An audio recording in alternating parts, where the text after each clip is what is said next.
giọt nước mắt sung sướng của Tu Đạt Đa.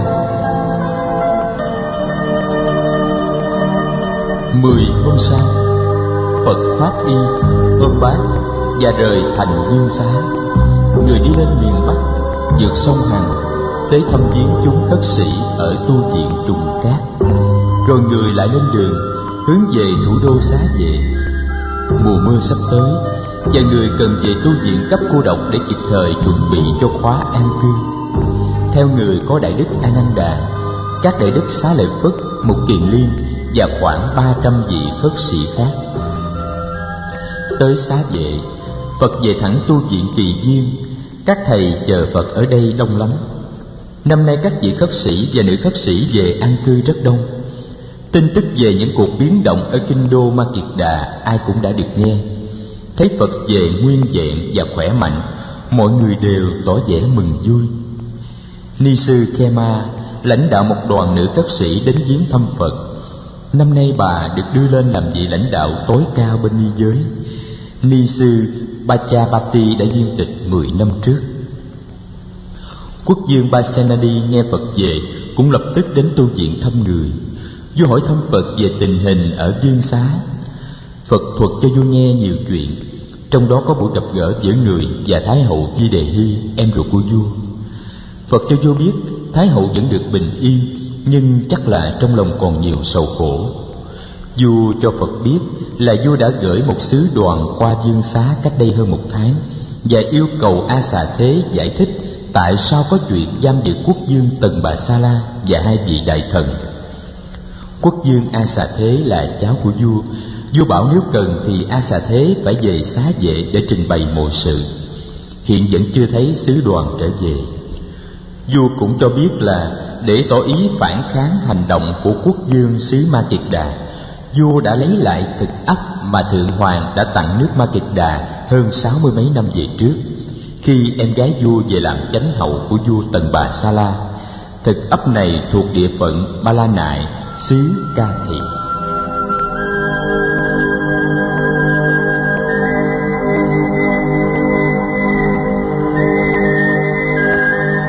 Ngày an cư mùa mưa đã đến. Các trung tâm du học ở vùng thủ đô và các vùng lân cận đều có đầy các vị khất sĩ và nữ khất sĩ cư trú. Cứ 15 hôm, Phật lại nói pháp thoại một lần tại Kỳ Viên. Và các giới khất sĩ cũng như nữ khất sĩ từ các trung tâm khác đều được tới tham dự. Pháp thoại của Phật thường được nói vào buổi chiều, ngay sau giờ thọ thực. Vì vậy, các vị khất sĩ từ những trung tâm xa đến ngày có pháp thoại phải nghỉ khất thực để có thì giờ đi thẳng về tu viện.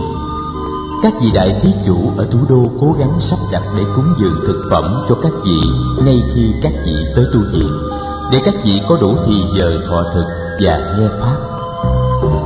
Pháp thoại đầu mà Phật nói trong mùa an cư năm nay là đề tài hạnh phúc. Phật dạy hạnh phúc là có thật và ta có thể thực hiện được hạnh phúc ngay trong đời sống này nếu ta biết hành theo chánh pháp. Trước hết, Phật cho biết hạnh phúc không phải là sự đam mê vào dục lạc. Dục lạc có thể cho người một ảo tưởng về hạnh phúc và thật sự chỉ là khổ đau. Người lấy ví dụ của một người bị bệnh hủi, bị bắt buộc vào sống biệt lập ở trong rừng.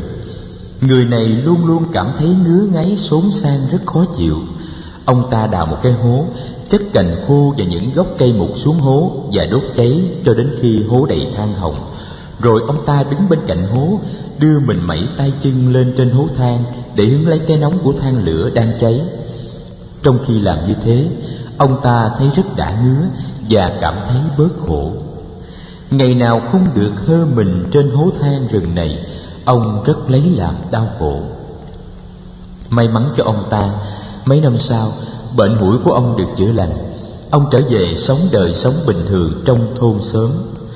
Một hôm, ông ta vào rừng thấy có mấy người bệnh hủi đang đưa mình mẩy của họ hơ trên hố than rừng của họ. Ông thấy thương xót họ vô cùng. Hố than rừng nóng quá, tới gần ông chịu không nổi. Nếu có ai tới trì kéo ông, bắt ông tới gần hố than để đưa mình mẩy hơ lên trên than lửa, ông sẽ la tru tréo lên và phản đối kịch liệt. Cái mà ngày xưa ông cho là làm cho ông sung sướng, bây giờ đã trở thành một mối khổ đau của ông. Phật nói, dục lạc cũng chỉ là một hố than rừng. Chỉ có người bệnh mới thấy dục lạc là vui. Những người lành mạnh đều phải xa lánh hố than của dục lạc. Nếu đam mê dục lạc không phải là hạnh phúc, thì cái gì là hạnh phúc? Phật dạy, sống thư thái, tự do, tiếp xúc được với những mầu nhiệm của cuộc sống, tức là có hạnh phúc. Ý thức được những gì xảy ra trong giờ phút hiện tại, không tham đắm vào bất cứ pháp nào mà cũng không ghét bỏ bất cứ một pháp nào. Người có hạnh phúc biết quý những gì mầu nhiệm đang xảy ra trong hiện tại. Một làn gió mát, một buổi sáng đẹp trời, một bông hoa vàng, một cây trúc tím, một nụ cười của trẻ thơ, một bữa cơm ngon. Người có hạnh phúc biết thưởng thức những thứ ấy, nhưng không bị ràng buộc vào những thứ ấy. Thấy được dạng pháp là vô thường và vô ngã, người ấy không nhận thức các pháp như những gì có thường và có ngã. Do đó, người ấy không bị ràng buộc bởi các pháp kia, không bị tham đắm vào các pháp kia. Không bị ràng buộc, không tham đắm, người ấy sống thảnh thơi, không lo âu, không sợ hãi. Biết rằng một bông hoa có thể sớm nở tối tàn, người ấy thấy được tự tính sinh diệt vô thường của các pháp, cho nên không vì sự sinh diệt của dạng pháp mà sầu khổ và lo âu. Cũng vì thế nên hạnh phúc của người ấy là hạnh phúc chân thật. Người ấy không lo âu và sợ hãi ngay về sự sinh diệt của chính mình. Có người cho rằng muốn có hạnh phúc trong tương lai thì phải chịu khổ đau trong hiện tại. Vì vậy họ hy sinh hiện tại bằng cách chịu khổ chịu cực về tâm não cũng như về thể xác, để mua lấy hạnh phúc trong tương lai. Phật dạy rằng sự sống chỉ có mặt trong giây phút hiện tại. Hy sinh hiện tại là phế bỏ sự sống. Có người nghĩ muốn có an lạc và giải thoát trong tương lai thì phải hành hạ xác thân trong hiện tại. Nghĩ như thế, họ áp dụng những phép tu khổ hạnh, chịu đói khát và đau đớn trong thân xác và trong tâm tư, dùng đau khổ trong hiện tại để mua hạnh phúc cho tương lai. Phật dạy lối tu hành đó không những làm cho người tu chịu đau khổ trong hiện tại, mà còn gây đau khổ trong tương lai nữa. Có người cho rằng đời sống quá ngắn ngủi, không nên nghĩ tới tương lai, phải tận lực hưởng thụ những thú vui dục lạc ngay trong giờ phút hiện tại.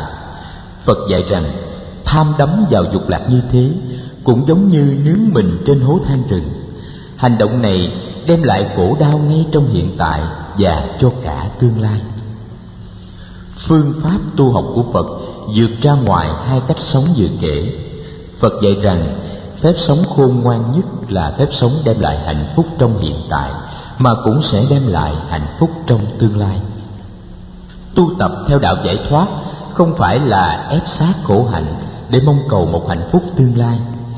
Khi vị khất sĩ ăn ngày một bữa, thực tập thiền tọa, thực tập thiền hành, thực tập tứ niệm xứ, thực tập tứ vô lượng tâm, thực tập phép quán niệm hơi thở, vị khất sĩ ấy tạo hạnh phúc cho chính mình và cho những người xung quanh ngay trong giờ phút hiện tại. Ăn mỗi ngày một bữa có thể giúp cho cơ thể nhẹ nhàng, có thể cho ta nhiều thì giờ hơn để tu tập, để sống thoải mái và tự do, và để giúp ích cho người khác.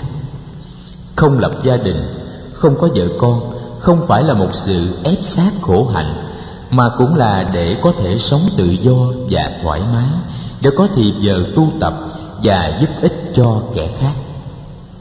Sống đời sống phạm hạnh, người khất sĩ phải thấy được niềm vui và hạnh phúc trong từng giây phút của cuộc sống hàng ngày. Nếu sống đời sống phạm hạnh mà thấy khổ đau, ép buộc, thiếu tự do, đó là đã không sống đúng theo tinh thần chánh pháp. Nhìn vào một vị khất sĩ sống đời sống phạm hạnh, người ta phải thấy sự có mặt của sự thoải mái, sự thông dong và niềm an lạc. Nếp sống này đem lại hạnh phúc trong hiện tại, mà chắc chắn cũng đem lại hạnh phúc trong tương lai.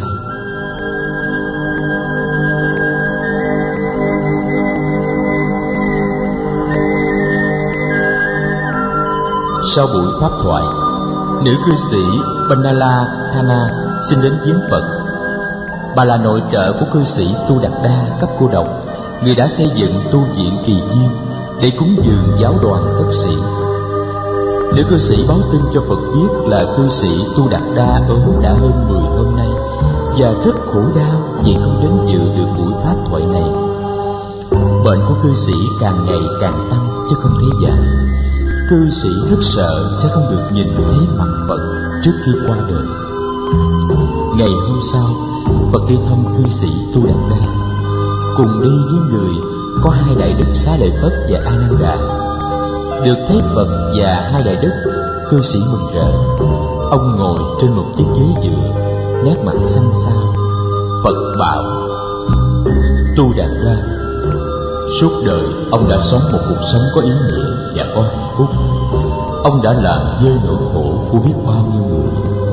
Danh từ cấp cô độc mà thiên hạ tặng cho ông là một trong những bằng chứng lớn của sự thành công của ông. Tu viện Kỳ Viên là một bằng chứng lớn khác. Ông đã đóng góp thật nhiều để pháp âm của đạo giác ngộ được truyền đi khắp chốn.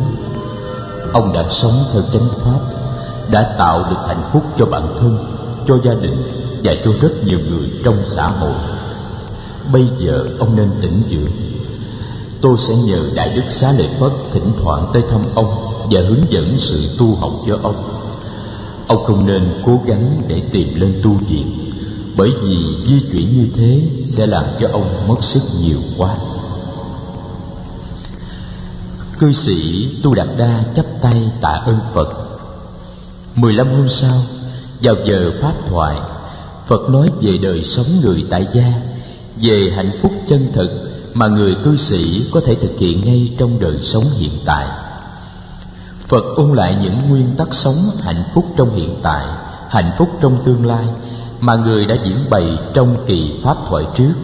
Rồi người nói: Vì khất sĩ sống đời sống phạm hạnh là để có an lạc và hạnh phúc ngay trong giờ phút hiện tại, và nếp sống phạm hạnh ấy chắc chắn sẽ đem lại hạnh phúc trong tương lai. Nhưng không phải chỉ người xuất gia mới sống được theo nguyên tắc ấy.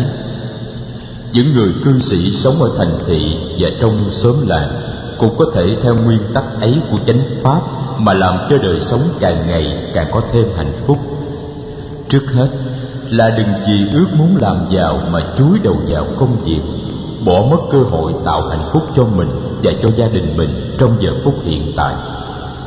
Hạnh phúc trước hết là sự tỉnh thức, một cái nhìn đầy hiểu biết, một nụ cười bao dung, một câu nói thương yêu, một bữa cơm quây quần trong đầm ấm và tỉnh thức. Đó là hạnh phúc trong hiện tại. Nuôi dưỡng sự tỉnh thức trong hiện tại, ta sẽ tránh không gây khổ đau cho ta và cho những người sống chung quanh ta và bên cạnh ta. Bằng cái nhìn, bằng lời nói, bằng nụ cười, bằng những cử chỉ săn sóc nhỏ, ta tạo ra hạnh phúc cho ta và cho mọi người ngay trong giây phút hiện tại. Hạnh phúc này không cần đến giàu sang và danh vọng. Phật kể cho đại chúng nghe câu chuyện của Sigala, một người gia chủ trẻ tuổi mà Phật gặp ở thành Dương Xá nhiều năm về trước. Buổi sáng nọ, Phật khoác y, mang bát và rời tu viện Trúc Lâm lúc trời mới rạng sáng. Người gặp một chàng trai tên Sigala, con có một thương gia sống ở ngoại ô thành phố. Sigala đang đứng ở ngoài trời và đang cúi lạy sáu phương đông, tây, nam, bắc, thượng và hạ một cách cung kính. Phật tới gần và hỏi chàng lạy như thế để làm gì. Sigala thưa là từ hồi còn bé, chàng đã được thân phụ dạy mỗi buổi sáng phải lạy sáu phương. Chàng chỉ biết vâng lời cha, sáng nào cũng ra lạy như thế, nhưng không biết để làm gì. Phật nói, lạy như thế tức là thực tập một lối sống có thể đưa tới hạnh phúc trong hiện tại và trong tương lai. Người dạy rằng lạy phương Đông là để quán chiếu cách đối xử với ơn cha mẹ, lạy phương Nam là để quán chiếu cách đối xử với ơn sư trưởng, lạy phương Tây là để quán chiếu cách đối xử với tình vợ con, lạy phương Bắc là để quán chiếu về cách đối xử với tình bè bạn. Lạy phương hạ là để quán chiếu cách đối xử với người cộng sự. Lại phương thượng là để quán chiếu cách đối xử với những bậc tiền nhân. Phật lại dạy Sigala về phép thọ trì 5 giới, phép quán chiếu để đừng vội vã hành động trong khi tâm có tham dục, giận hờn, si mê và sợ hãi.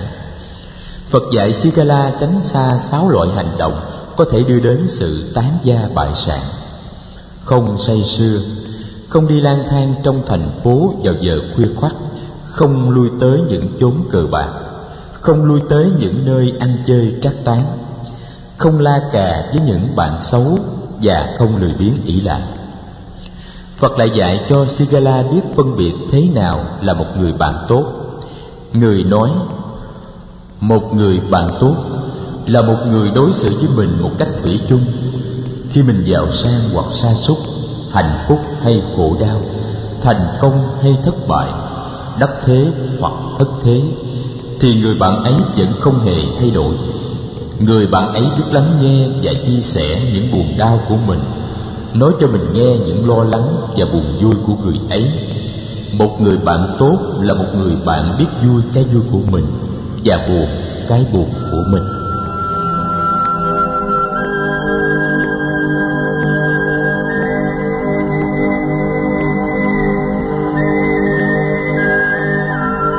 Kể xong chuyện Sigala, Phật nói: hạnh phúc chân thật là một điều có thể thực hiện ngay trong đời này nếu ta quy tụ được càng nhiều càng tốt những điều kiện sau đây.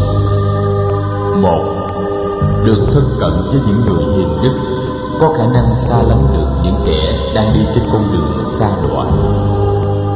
2. Được sống trong một môi trường thuận tiện cho sự tu học và sự tạo tác những nhân lành.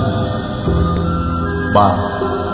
Được có cơ hội học hỏi thêm về giáo pháp, về giới luật, về công nghệ và về ngôn ngữ văn chương. 4.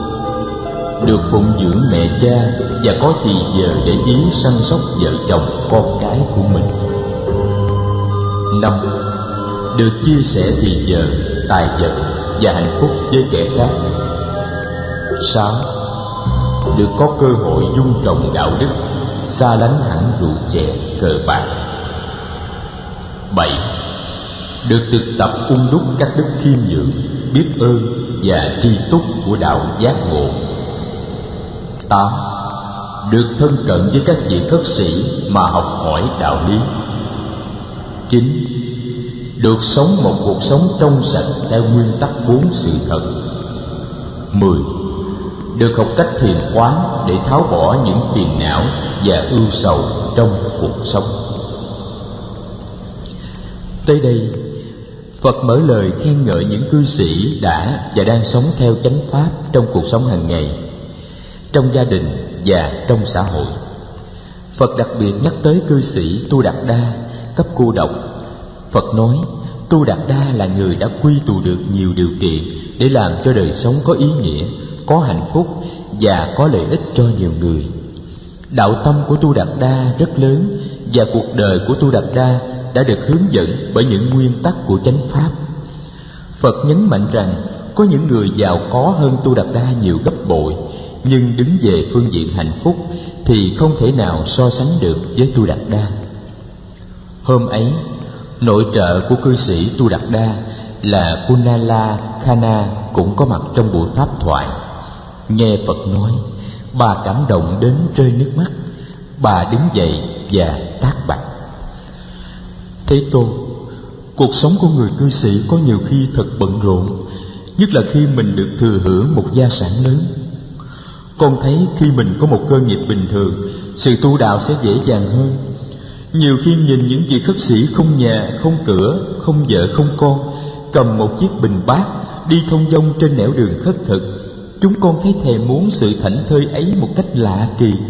Chúng con ước muốn được sống như thế, nhưng mà chúng con có nhiều sợi dây ràng buộc quá, biết làm sao? Phật dạy: Này nữ cư sĩ Bangala Khana, vị khất sĩ cũng có nhiều trách nhiệm chứ không phải không. Nếp sống phạm hạnh là nếp sống một vị khất sĩ phải an trú ngày đêm trong chánh niệm, trong giới luật. Người khất sĩ lại còn phải nghĩ đến trách nhiệm độ sinh. Các vị cư sĩ, Như Lai đã tìm ra một phương cách để quý vị có thể lâu lâu hoặc nửa tháng một lần được sống giống như các vị khất sĩ. Phương cách đó là bát quan trai giới. Các vị có thể đến chùa thọ 8 giới, sống trong thời gian trọn 1 ngày 1 đêm, ngày ăn 1 bữa, thực tập thiền tọa, thiền hành, sống trong phạm hạnh, tỉnh thức, tinh cận, thông dong và an lạc, giống hệt như các vị khất sĩ. Sau thời gian 1 ngày 1 đêm sống như thế, các vị lại xả giới và trở về đời sống thế gian, chỉ giữ lại 5 giới và 3 sự quay về nương tựa. Các vị cư sĩ, Như Lai sẽ báo tin để tất cả các vị khất sĩ biết về pháp chế bát quan trai này. Quý vị có thể tổ chức tu tập bát quan trai tại chùa hay ngay trong nhà quý vị, và các vị khất sĩ có thể được mời để tuyên giới, hướng dẫn và dạy dỗ trong các ngày tu bát quan trai. Bannala Khana sung sướng hỏi Phật: Bạch Thế Tôn, 8 giới của pháp chế bát quan trai là 8 giới nào? Tại sao gọi là quan? Tại sao gọi là trai?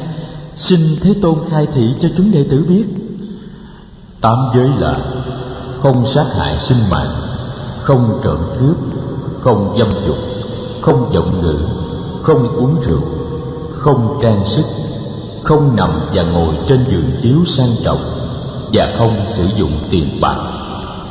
8 giới ấy là để phòng ngừa sự phát sinh của vọng niệm và tạp niệm trong thời gian tu tập, nên gọi là quan.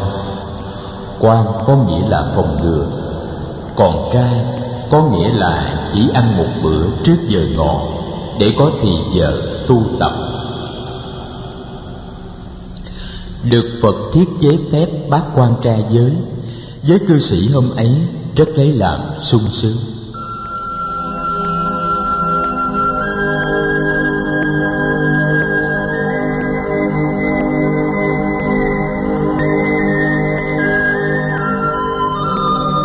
Hôm sau, người nhà của cư sĩ Tu Đạt Đa tới tìm Đại Đức Xá Lợi Phất, báo tin là bệnh tình của cư sĩ trở nặng.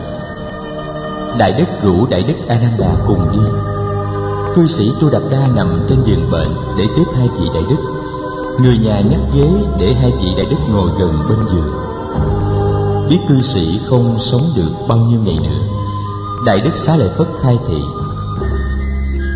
Cư sĩ Tu Đạt Đa, ông nên quán tưởng như sau: mắt không phải là tôi, tai không phải là tôi, mũi lưỡi thân cũng không phải là tôi. Đợi cư sĩ quán tưởng xong, Đại Đức nói: Cư sĩ hãy tiếp tục quán tưởng. Những gì tôi thấy không phải là tôi, những gì tôi nghe không phải là tôi, những gì tôi ngửi, nếm, xúc, chạm cũng không phải là tôi. Rồi Đại Đức dạy cho cư sĩ quán chiếu tính vô ngã trong 6 thức. Cái thấy không phải là tôi, cái nghe không phải là tôi, tri giác, vị giác, xúc giác và ý thức cũng không phải là tôi. Đại Đức nói: 6 căn, 6 trần và 6 thức không phải là tôi. 6 đại là đất, nước, lửa, gió, không gian và tâm thức cũng không phải là tôi. Tôi không bị ràng buộc và hạn cuộc trong những yếu tố ấy. Tôi không bị sinh tử ràng buộc và hạn chế. Sinh tử không chạm được tới tôi. Tôi mỉm cười, bởi vì tôi không sinh cũng không diệt. Sinh cũng không làm cho tôi có, tử cũng không làm cho tôi không. Thực tập tới đó, cư sĩ Tu Đạt Đa khóc, nước mắt chảy ràn rụa trên 2 má ông.